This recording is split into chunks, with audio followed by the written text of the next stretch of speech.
Hey everybody, it's Master Gallengeist here, bringing you my review for One Piece live action season 1 on Netflix. And I know you're probably thinking, alright, I've seen this thumbnail, you got the jacket on, but you got 2 thumbs up, what the hell's going on? They fucking did it. Like, I didn't expect Netflix to do a good adaptation, good live action adaptation of One Piece, but they fucking did it. Trust me, I'm just as surprised. I saw the Cowboy Bebop one, and that had a lot of fucking issues. This did very well. It is able to do costume design and sets and props that fit within the show. The actors that they've got, giving them the content and the direction, fit the characters amazingly well, and their adaptation of the source material works very well as well, I believe, because they were able to take a lot of stuff that's gone on in the East Blue arc and condense it into 8 episodes, and it doesn't feel like anything is lost. They're able to reconfigure events to also give us hints of things of where we're going to be going, while also doing a kind of change up, because I got to the point in the anime where we learn about Vice Admiral Garp and his connections with Luffy, and having it actually threaded out throughout this first season, I think works better and works well. It didn't feel stupidly forced or out of conjunction of what's kind of going on here. I was just fucking flabbergasted and surprised that they were able to pull this off, and in 8 episodes no less. So I think the thing that really gave them the most kind of advantage is that One Piece has been going on for so long that you've got a lot of material that you can adapt, and you can condense and reconfigure things into such a way that it works within the kind of story that you're trying to tell. I like how they were able to organically weave throughout all the different kind of arcs that we saw and make it into kind of a more cohesive kind of way that works for this story. Not that it doesn't work in the manga or the anime well. It's just, this is an adaptation, so we have to change up and see how things kind of work out. What fits within this world, what things can we not do, like them not really doing the pet lion kind of bit. Resource intensive, trying to animate that on the set with the live action would have been horrendous, so they decided to at least allude to it and not have it just completely thrown away. So I like that. They understand their limitations and understand the story and the characters well enough to thread it into such a degree that I believe that this is a very strong season, and I hope that it does well enough that they're able to continue this on, because this won't be fighting for One Piece fans. This, I think, would be a great way to introduce others into the One Piece world, and then be like, okay, here's the manga, here's the anime, pick where you kind of want to go to see what's going on next. If you want to do something after waiting for the next season, I think this is a valid kind of thing. It's 8 episodes that could really get somebody to understand the world of One Piece, the characters of One Piece, and how the world pretty much works, and if they kind of want to go off to other kind of things. I was just like, fuck it, let's see how the anime works. And I got sucked in. I'm like, yeah, they did a good job with this, so we'll see how this kind of works. And this works even kind of better. They kind of temper Luffy more in that, yes, he is not the smartest one at all. He has and does weird shit. But they kind of even him out better in the live action, and the actor that they got for him fits him to a T, in my opinion. If you don't believe that, you believe that this is shit and that it's an abomination, that's completely valid. I understand that. If you hate it, you hate it. That's alright. But I loved it. Like, I think it's a really good adaptation. I had a fun time for it. I'm like, holy fucking shit, they fucking did this. And granted, if you leave somebody who doesn't know much about something and just like crack it on a keyboard, they'll eventually turn out something good. So the whole thing is consistency. Netflix is horrendous at this. I mean, you can get some good stuff, but like, by the time you get to a good thing, you can be like, oh, this is good. Netflix, we canceled it. You fucking bastards. Fuck you. The horse you rode in on and the horse you're riding out on. So, We'll see if this gets to season 2. I would like it. Though, granted, their biggest kind of obstacles will be pretty much Tony Chopper, Frankie, and any kind of other ones that, at least that's as far as I've gotten crew-wise, that would be pretty much the hardest to kind of do weird shit for, live-action-wise. But we'll have to see where this goes. I think they did a phenomenal job with it, because we condense it. We get the first episode, which granted is longer, but it does a nice job. I like that they're able to balance enough of where we are in the present, showing Gold Roger giving the whole kind of speech about telling people to go find his treasure, setting off the great piracy era, and actually tying in Garp as the one that captured him, and having a kind of relationship with Gold Roger. Now, granted, I might not be far enough in the anime to get this kind of fact for what's kind of going on, but I'll get there eventually. I mean, I'm into the show now. Like, I'm into the world. I want to see how this fucking ends, and I'll eventually look into the manga as well, so no qualms on that. But I like setting that kind of up. Then, of course, we see Luffy doing with Kobe, and his introduction with Alvida, and Luffy and Kobe are the only ones that kind of like escape from that ship. We don't know what the fuck happens with the rest of the crew, and it fucking blows up. He's like, I can be stealthy. It's like, no, you can't. And seeing then that linking up with Roronoa Zoro, trying to collect a work on bounty on Baroque Works, and I like having that seated in. Nami trying to get the Grand Line map and having her kind of linked in with there as them dealing with Axehand Morgan and Helmeppo, and then after they've stolen the map for the Grand Line, we see that Garp gets there, admonishes Axehand Morgan, brings Kobe and Helmeppo into his crew, and training them. The best kind of thing that I like with this reconfiguring of the stories is we don't just leave Kobe and Helmeppo just languishing wherever for fucking episodes. Now, granted, I understand that you want to focus on the main story of Luffy and the Straw Hats. Yeah. But I do like that we get additional emphasis and additional story building with Kobe and Helmeppo, and how Kobe has better kind of training than Helmeppo, and then them kind of becoming friends and getting under the tutelage of Garp. It is vastly...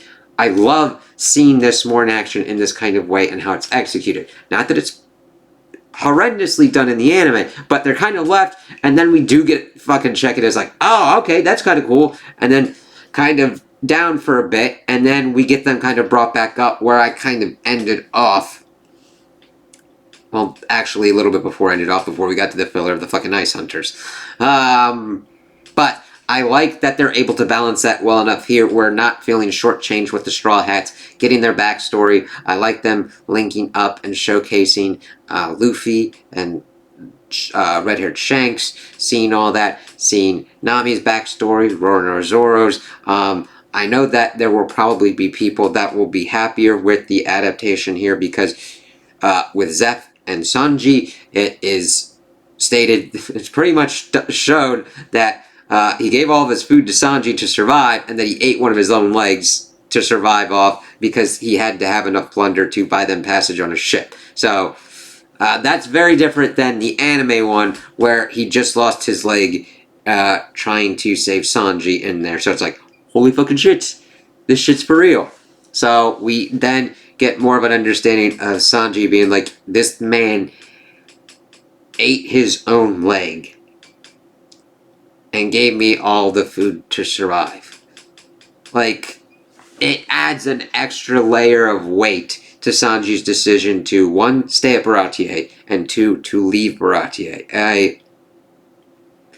I really I mean, there's a lot that you can identify with, like Luffy's dream, Roronoa Zoro's dream, Nami's kind of dream, but I really identified with Sanji of staying in a place and putting your dreams on hold for someone that you care about like that.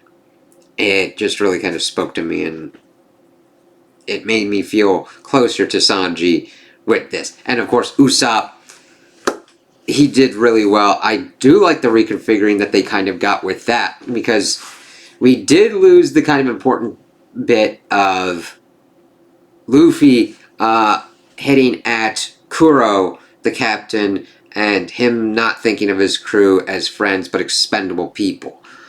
However, they reconfigured it to Kuro, Sham, and Buchi?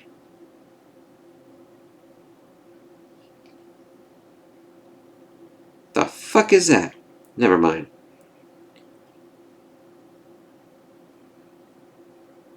Yeah. So it was more a kind of haunted house kind of feel as they're locked in Kaya's house as they're attempting to kill her to take control of the shipbuilding and everything like that. And the person that was helping her financially fucking actually dies here. The thing is, in the anime at least, the dude at least survives and helps give them the Going Merry and everything. And the Going Merry works really kind of well.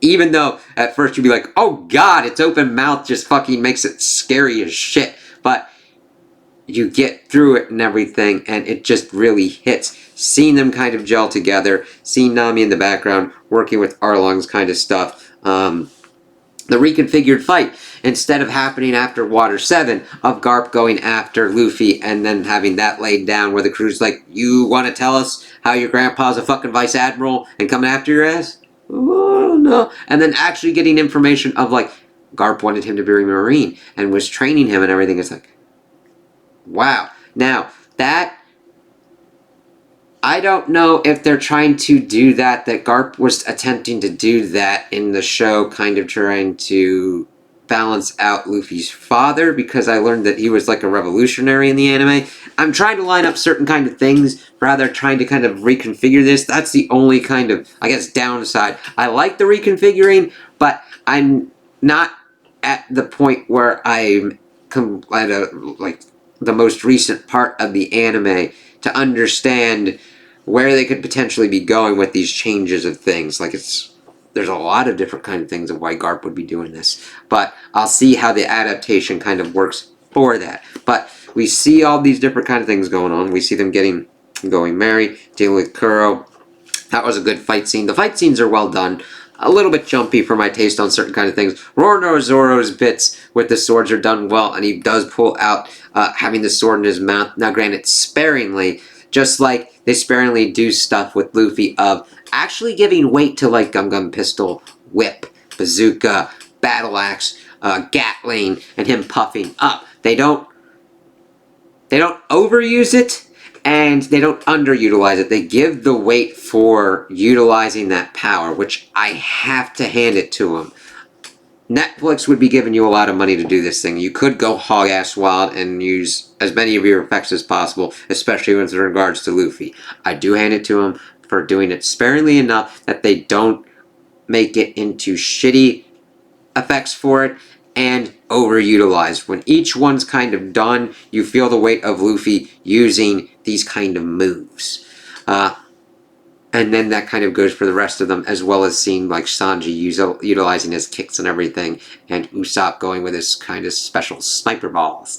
But we get the major kind of hits, of course, dealing with Buggy, which as well, Buggy's stuff, the actor they got for him is really kind of weird because this is Deke from Agents of S.H.I.E.L.D., which is nuts, but he does a phenomenal job, and their utilization of the Chop Chop fruit for him works very well. Now, granted, we do get Alvida again, but we don't see her like she's shown in the anime having eaten this other devil fruit, so we'll have to see how that kind of works out, if she's able to switch it and flip it. So I don't know if she's eaten that devil fruit at this point yet. But we see that Garp is following Luffy around and everything. That's a big kind of thing because he wants to stop him from being a pirate. But we see that Kobe, throughout the season, is being like, this is who he is. And he is not a pirate that you've pretty much dealt with before. He does pirating things, like looking for treasure and everything, but he helps people. And we see that because he helps Nami. The bigger kind of thing is they thread Arlong being utilized throughout this arc as connecting all these things together before him being utilized as the big bad at the end. Of course, tying us off with helping out Nami and dealing with her past and everything. Don Krieg is utilized as more of a cameo and dealt with Mihawk. The Mihawk and Roronoa battle was nicely done, and I do like that they utilize it to showcase Luffy's lack of understanding of being a captain, because he could have tried to stop this kind of thing, but he understood that it was Zoro's dream and that he had to do this, but he's dying and he's trying to figure out how to handle this. And I hand it to them for doing this because this is a big kind of thing. And Luffy trying to do this and the actor's ability to sell it. I mean, like, what do I do? What do I do here? And he's like, we need a doctor. Of course, precipitating him being like, we need a doctor on the crew. Foreshadowing us needing Chopper. We see Nami is reading him about Mont Blanc Nolan, of course, giving us Easter eggs to Skypiea. So hopefully they're able to get there. Oh God. It'll be interesting to see how they're able to do Alabasta, getting Chopper on the team, getting Nico Robin on the team. Oh, God, it'll be interesting to see how they would condense Skypiea's arc if they go and stick to an 8-episode kind of thing. But we get them doing the whole kind of foot thing, but they have not entered the Grand Line yet. So that's where they're going to kick off in for the next season, and I'm interested to see how that kind of goes. I hope that they're able to do a next season, and I want to see how they kind of reconfigure the stories. If they and the greatest kind of thing is they were able to make this feel like this story fit 8 episodes, which is a hard, incredibly fucking hard thing to do.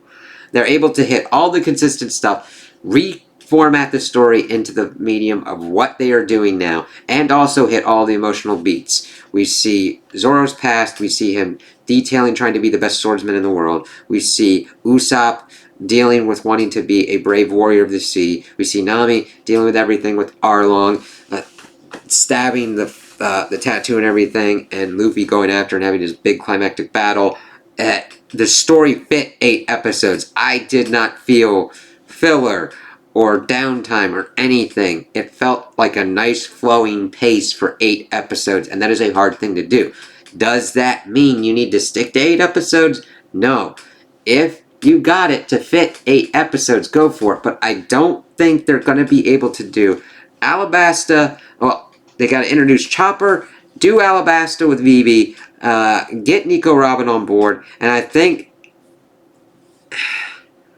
they could lead them to the beginning of Skypiea and end off that second season. I think it would be a tall order to do 8 episodes to be able to have Skypiea in that second season if they go that route. But it all depends upon how they condense and shift things around. If they're able to do the same thing that they did here, go for it, man. But I loved seeing the Straw Hats in live action. They casted everyone well. Luffy is the standout to me. If you don't have Monkey D. Luffy done well, he's the anchor. He's the captain of the Straw Hats. It's gonna lead to other kind of shiftings, and just you won't really have the investment. But he is phenomenal. Zoro just works and does that kind of badass way very well and just hits at the core of who he is. The actress they got for Nami is able to sell her disdain of pirates, her emotional growth, and the understanding that the Straw Hats are her crew and that they're her friends. And seeing that throughout them fighting for Cocoa Village is great. Now, they did do a change up where Cocoa Village didn't really understand what Nami was doing, and then, of course, Nojiko tells them after Nojiko finds out from Nami. I don't mind this change, but it does change how things work out, because in the anime, and maybe even the manga, the village knows. Now granted, if it's not in the manga, let me know. At least in the anime, the village knew what was going on, and they're like, they're not holding up their end of the deal. Fuck these motherfuckers, we're going to war. So that's a kind of change up that does change the dynamics of what's going on between Nami and Cocoa Village. Sanji with Baratier was just great, and him leaving to find the All Blue, and his relationship with Zeph. And I also like seeing the chore boy kind of bits and everything. Mihawk was done very well. Introducing the stuff with the warlords is very well done. An understanding of the world. It just took so many different elements and was able to distill them so well into one 8-episode season. I was kind of like, God damn, how the fuck did they do this? And I'm like, how can they consistently do this? They need to, like, figure out why this fucking worked and continue to do that. But this is Netflix we're talking about, and I'm almost like, I'm glad I got this one. Let's see if they can do it again and continue on. Because, well, now granted, we do have the writers and actors strikes, which they need to do that, and we need to see change for it. So it'll probably be a while, and Netflix doesn't know what the fuck it's doing. So it could, even if those weren't factors, Netflix could cancel this because nobody knows. Like, hey, this is I could. Thousands upon millions of us could go, hey, this is good, can we get more of it? And Netflix will give you, fuck you, eat ass, here's something else. It's really kind of weird that we're in a position where I could be like, this is a really good show. I don't know if it's going to get a second season, not because it's good, but because they don't tell us what their metrics are for what they, like, cancel anymore. It's... They like to tell you to vote with your wallet and support your shit, but you could vote with your wallet and be like, I want this, and they're like, hey, fuck you, you might not even see it in physical form, asshole. I know this is going kind of weird, but the thing is, I like this show. I think, well, I like the world of One Piece because I didn't know if I would like it, and I fell into it. I'm like, god damn it, I like these motherfuckers. I like the Straw Hats, I love them. And I was like, Netflix, you don't have a good track record with this. And then they fucking did it. And I'm like, I hate that I have to essentially be like, I hope they take good lessons from this. And not just essentially, this is the universe popping out the, hey, like, hey, motherfucker, here's a good thing. Can it, like, repeat? Ugh. But they...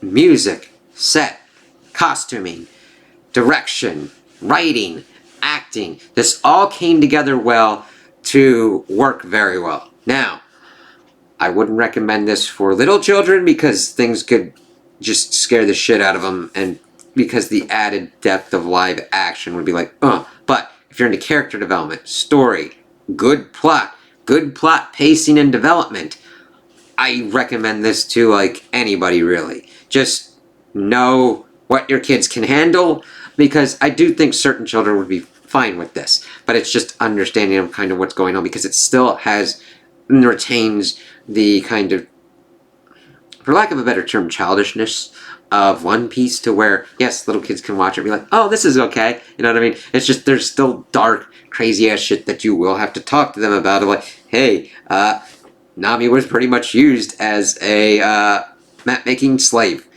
to try and free her village. These are bad motherfuckers, and that's not right. And, of course, Luffy's fighting against them. But yeah, I'd recommend this to anyone. It's 8 episodes. They vary in length.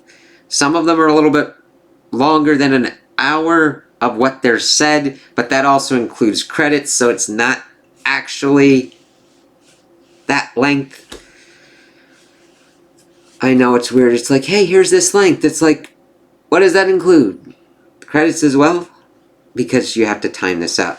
It fluctuates. There's only certain kind of beefy ones that give run times of a little bit more than an hour, but it does not go to the territory of an hour and a half to getting close to 2 hours. It doesn't do that. So you should be fine kind of timing out your certain episodes. Some of them about, like, the last episode is like 49 minutes or whatnot.